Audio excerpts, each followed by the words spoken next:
Hi all, in this video we will try to understand the nature of Mrigashira Nakshatra even more. Generally, if you observe the Mrigashira Nakshatra energy natives, they're very softly looking people. They are thinly built with some youthful delicate features, you can say, just like the Mrigashira, that is the deer, right? So just like a deer, they have a very youthful delicate features, a smiley, jovial and light-hearted disposition you can observe from them, right? Warm and gentle manners. So they are the restless type and may appear as flaky to others, basically, right? They usually convey a sense of fragility, a kind of very soft nature, a sense of soft nature you can find in them, in their appearance or in the physical body. Also, you can find a kind of fragility, kind of softness. Even the mannerisms, if you observe their mannerisms, the mannerisms are also a bit soft oriented. They are a bit soft, they are a bit fragile, you can say.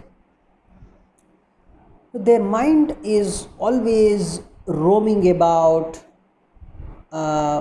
you can say, roaming about something. It's a kind of daydreaming, you can say, right? So always roaming about something, right? So it's a kind of restless type, mainly in the mind. In the mind, they are a bit restless. They are charming, spontaneous, enthusiastic types, basically. So they enjoy meeting and relating with people. So they are good conversationalists, advisors, and enjoy all vocal activities like talking, singing, right? Of course, they have some artistic qualities. The Mrigashira energy people, they like arts, that can be music or dancing, whatever. They have some artistic capabilities. So they're good conversationalists. When you try to talk to them, you enjoy, basically, you feel good, you feel fine, right? They're also good advisors. They can try giving good advices also, right? So they have a lot of curiosity, enthusiasm, right? They have a poetic soul and enjoy beauty in both speaking form or in the written form. It's basically they are very soft. So just like a deer, so you can always find this kind of qualities in them. And another important thing is they are natural satirists. Their satires are also very funny, very humorous, you can say. They have a strong sense of humor also. They have different experiences in life. Because of that varied experiences, you can find the sense of humor. The sense of humor is mainly coming out because of these varied experiences. So they have this particular conversational skill, sociability, whatever, right? They're a bit, naturally, they are a bit shy, right? So, because they are very soft, you just observe a deer. A deer is also a bit shy. It's soft. It's good to look at it, but at the same time, it is a bit So it is a bit shy also, if you observe. So their shyness has to do with their inherent timidity, you can say. They are a bit timid, as we understood from the nature of deer. Nature is also a deer is also a bit timid. So the same behavior you can observe in Mrigashira energy people. They don't like confrontations because they're a bit timid and they feel comfortable uh, with a very normal and slow going kind of nature. So they don't like this kind of confrontations. So they are very cautious regarding whom they mingle with, basically, right? Because unconsciously they are very much they they they check whom they are mingling with. They don't mingle with uh, some angry people, you can say, right? Because they don't like this kind of confrontations, and also they are a bit soft going. The Mrigashira energy itself is very soft. Just observe a deer here, right? Just like a deer. So they live life. They basically they love the life that they are leading. They are uh, and they know how to get some entertainment, some get delight out of their life. Their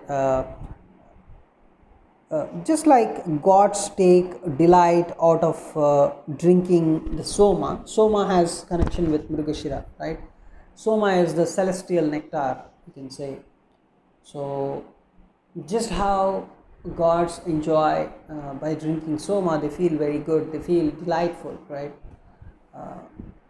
Same thing you can observe in the Mrigashira energy people. They love life and they know how to take some kind of enjoyment from their life.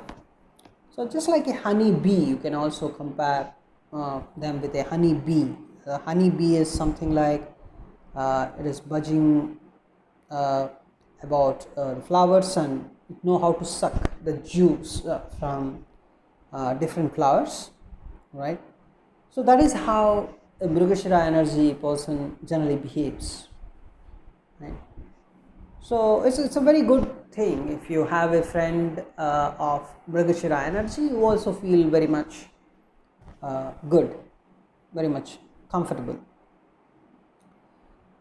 So Mrigashira natives are often quite whimsical in their approach.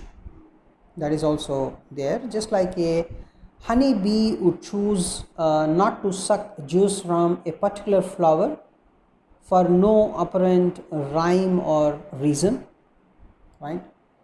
So honeybee tries to suck juice from one flower, and it may not like to suck juice from another flower. It's a kind of, you don't know, you just observe a honeybee, uh, right?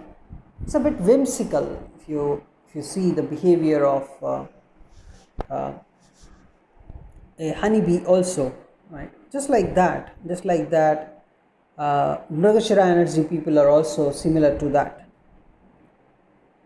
So Mrigashira people know how to make their life curious, delightful, and all the stuff. And Mrigashira energy people, they crave for excitement, and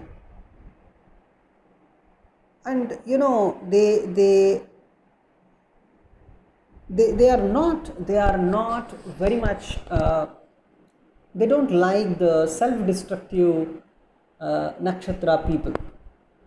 Some people are a bit destructive, like Arudra energy is a bit destructive. Sometimes even Mula energy is a bit at least to an extent is also destructive.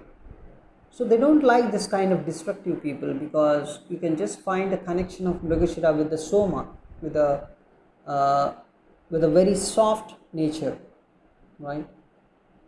Even their disposition is very much soft, very much communicative, very nice.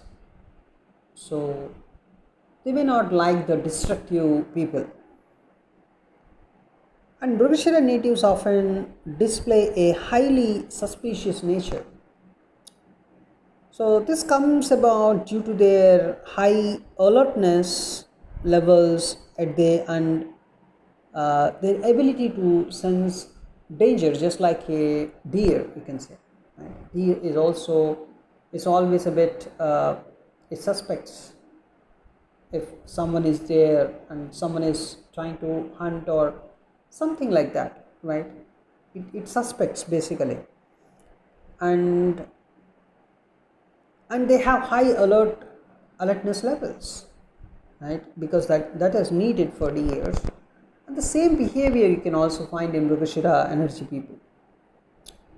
So even deer, right? Deers are they they they how they behave in forest environment. If you just observe, right? So this suspicious nature is especially troublesome in regards to marital felicity. So, like all the nakshatras ruled by Mars, Mrigashira promotes domestic uh, problems. You can say to the suspicion, and an inability to be attentive to their partner's needs. You can say. So, generally, if you are some of the times or most of the times you can say if a person is having more Mrigashira energy, a person may not be very attentive towards his or her partner, but his or her partner is very much attentive towards this particular Mrigashira energy personality, right? These are some of the general facts, you can say, general things.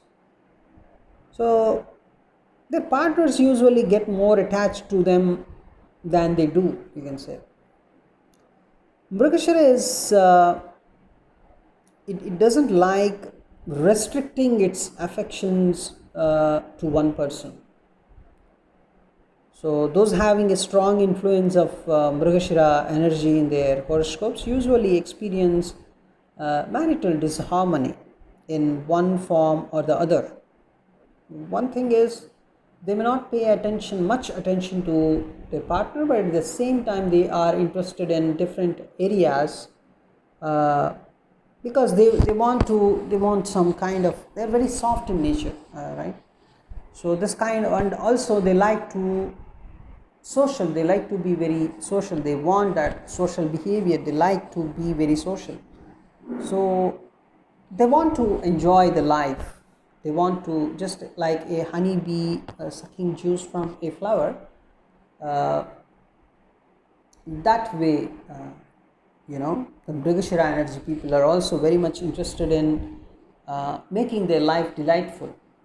So this kind of behavior, of course, it may lead to some kind of marital disharmony. Of course, different nakshatras promote different levels of marital disharmony, and some nakshatras promotes marital harmony, but whereas Mrigashira nakshatra promotes marital disharmony in this way, like they may not pay much attention to their partner. That is the problem. So they have to take care in this area, and also they want different enjoyments, right? They like to be in a social, they like to be very social, and they want to enjoy their life, right? More, you can say, in different, with a variety of experiences. So there's a probability of marital disharmony this way. So sometimes even, of course, it's a general fact, but if both partners give each other enough space, like the other partner is very much understanding, right? The Mrigashira's partner is very much understanding, and he or she knows how to give a space to the Mrigashira native, then of course there would be no marital disharmony. So mainly the Mrigashira, through its lovingness and delightfulness, promotes profound marital stability. like that of Parvati and Shiva, right? So here Shiva knows how to give enough personal space to Parvati and everything. So they are the best pair, and Parvati is of Mrigashira energy. She has moon in Mrigashira, of course, uh, but it depends upon uh, different people, right?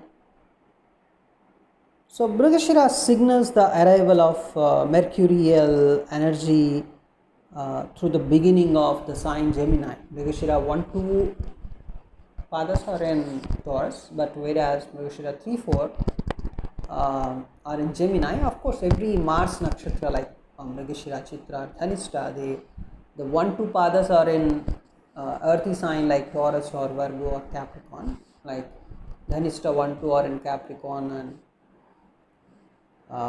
you can say Chitra 1-2 are in Virgo, the earthy signs, and the Mars nakshatras 3-4 padas are generally in the Aries sign 3-4, like Mrigashira 3-4 are in Gemini, which is an Aries sign, whereas in Chitra 3-4 are in Libra, which is another Aries sign, and then Dhanishta 3-4 are in Aquarius, which is another Aries sign.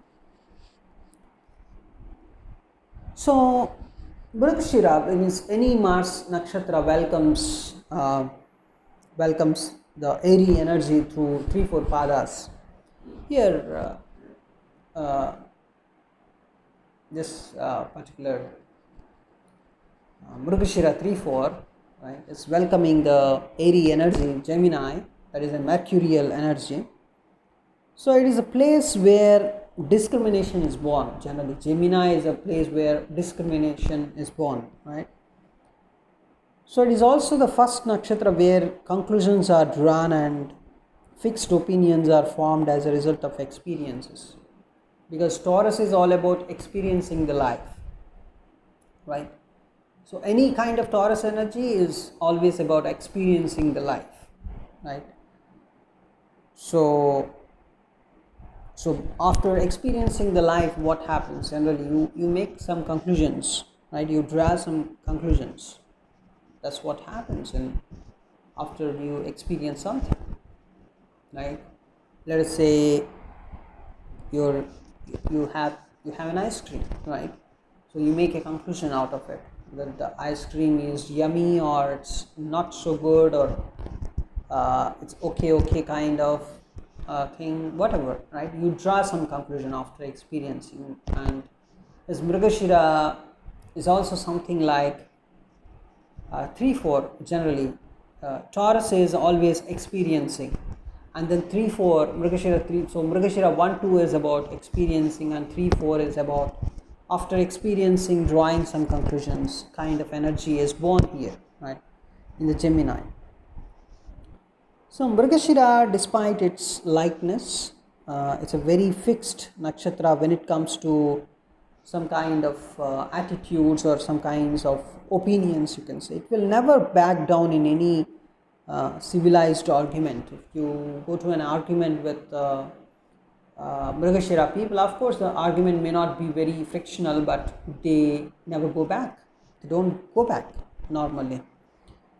They try to discuss, they try to come forward, they try to argue, right? But that may not be very frictional, but they try to win, right? They have some fixed opinions. Of course, because of that, even if you try to say something, if your argument is in alignment with their argument, then it's fine. Otherwise, they don't change their opinions very normally. Right? So if you see Mrigashira in its highest functioning, it makes one very conscious of their life path and purpose. They are very much spiritual. They try to be very spiritual. When Mrigashira is completely, the energy is fructified, then you can say they try to make very conscious of their They are very much conscious of their life path and purpose. The whole point of this nakshatra is to make one go through a variety of experiences, mainly, right? And finally finding the life's true path. So let's take an example. If one was born to be a singer, one may dabble around a lot with other things like painting, writing, or uh, right, whatever, right? Uh, but finally, they want to become a singer. It's something like uh, different experience. After different experiences, they may come to one. They may choose a life path. That's what I want to say. Something like an example is if a Mrigashira energy person wants to become a singer, maybe he has an ability to sing and everything, but he may dabble around with other things like painting or other artistic things also, but finally they come to this conclusion, right? So the life path that they choose is not a fixed, it's something like they don't choose one thing and go with that, right? So because they want different life experiences, right?